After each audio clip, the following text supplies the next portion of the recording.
Hey folks, today I'm going to do another beer review, and this one I just picked it up at my local HEB store. And it's one of those special,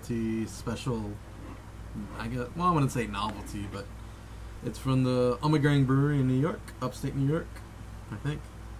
It's their Game of Thrones series of beers. This one's called, you can't read it at all, but it says Take the Black Stout, and it's a let's see what they say about this beer.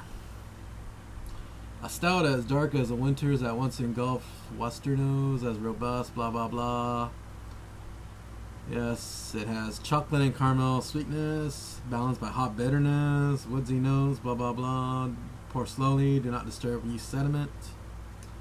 And the very bottom here, it's brewed with star anise and licorice root, so that's a good combination right there. I really like stouts that have that licorice, dark fruit flavor. They actually add it in this beer. Usually you get it from the malts, but this will be interesting. And it says serve at 50 degrees Fahrenheit, 7% alcohol. I've had it out the fridge for like half an hour. Got tired of waiting, so. Oh, yeah, duh. Yeah, Brewery Ommegang. They always make Belgian and Stout inspired beers, and I was disappointed from their last beer. It was their anniversary beer, I think, the 22nd or 20th. It came in a tin can, but it was a really disappointing beer because it cost a lot of money. It cost like $19, and it wasn't that special. It wasn't a blow me away type beer, as they say. This one was only $9, so I took the chance. Give it a pop. Yeah, I never even seen Game of Thrones. I hear about it all the time. I actually stopped watching television a while ago. The last series I was really into was The Sopranos, and when that ended, I kind of stopped watching TV.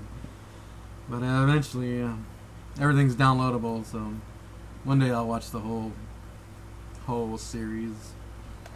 Anyways, it's poured in my Duvel glass, appropriate since Duvel owns Ommegang. Yeah, very thick head already. I'll pour it almost to the top, and yeah, very impressive. Mocha colored head. Very fluffy, a very eggshell-ish. Well, not eggshell, like when you fluff up eggs. It kind of has that consistency. Wow. I don't think this is going to go anytime soon.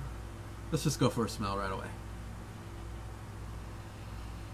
Yeah, it has that cocoa, almost like cocoa pebbles when it's in milk. That type of aroma. I get the woodsy element there too. It's like, it's almost like fresh bark that you get from a tree.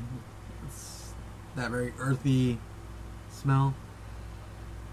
I would say almost like oak, but not like an oak cage beer.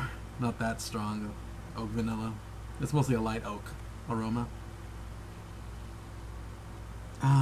Getting a little bit of the anise component there. Not that much licorice yet. Yeah, it's just mostly the cocoa, the woodsiness aroma. Let me give it a few swirls. Maybe I can coax some other aromas. Getting a very tart, dark cherry aroma there too. That's pretty nice. Let's go for a taste, or try to.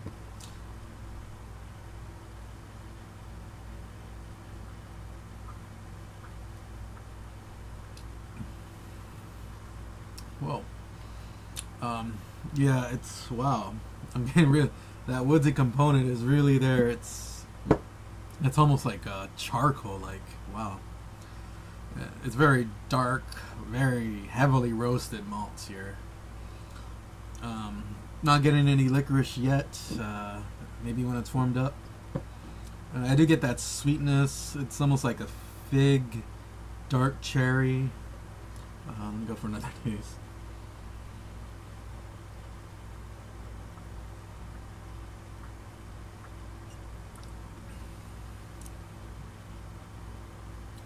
Yeah, brown sugar. Whoa, it's just really very dry from the woodiness, the burntness of the malts. Wow, it's a wow. It's very almost like a, I wouldn't say going into Russian Imperial Stout territory with the burnt malts, but it's almost there. I don't know how they classify this beer. I think it's a export stout. I don't know. I'm not gonna speculate. I could just read it on Beer Advocate what type of style they were going for. I'm not really getting that much licorice, so it's just kind of disappointing. There's still a lot of beer in the bottle, though. And I'm getting almost like a caramel popcorn type taste, too. The caramel component is coming out now. It's almost hidden underneath the layers of burnt malts and the dark fruit. And then you get that almost sweet, sticky caramel you get from those caramel popcorn. Let's go for a final swig of the review.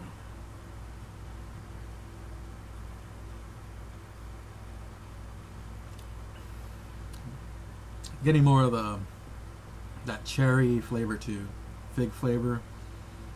Kind of ignoring the burnt malts, trying to go into what kind of flavors are there. I'm pretty sure when it warms up, maybe the licorice will come out. The anise, I'm getting it. It's almost like that brown sugar, like anise flavor. It's right there. It is very subtle. It's hidden underneath the malts. And as far as the hops, well, I really can't taste any. The bitterness you get is from the roasted malts here. And yeah, my verdict, I give it a 8. It's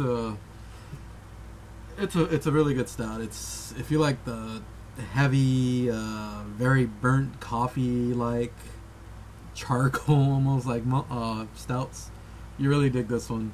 And it's not overly spiced. Like, I was hoping I would get more spices actually, since it's like Game of Thrones. Oh, they add all these spices and beers. I guess before they discovered hops, they use something called gruit, I think, which is a bunch of spices and other plants other than hops. That's another story. I'm thinking of whip beers. But yeah, very decent stout. This will go good cold, like winter day, but it's just another 80-degree day, 80-degree night actually here in South Texas. That's it for now, folks. Ommegang, Game of Thrones, take the black stout. You redeemed yourself, Ommegang, from that anniversary, overpriced anniversary ale. Should have been more in line with the price of this beer, definitely. But yeah, that's it for now. Cheers, folks.